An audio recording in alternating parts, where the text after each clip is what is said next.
আজকের পদ্মার পাড়ের মিনি ঝর্ণা ভেঙে গেছে একেবারে, যে পুরোটা পদ্মার মধ্যে চলে যাচ্ছে। আজকে বৃষ্টি হয়েছে, যার কারণে এখানে ভেঙে গেছে।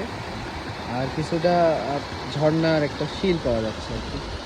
এইখান থেকে পানিগুলো আসতেছে, এই যে ঝর্ণার মতো একটা ফিল ভেঙে গেছে। এটা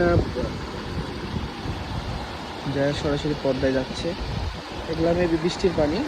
গত রাত্রে অনেক ঝুম বৃষ্টি হয়েছে, যার কারণে এই পানিগুলা পানি বৃদ্ধি পেয়েছে, খোলার নিচ দিয়ে বয়ে যাচ্ছে। পার হয়ে যেতে হবে আমাদের, ওইখানে নৌকা আছে, নৌকায় যেতে হবে আমাদের। তো ধন্যবাদ সকলকে, আসসালামু আলাইকুম।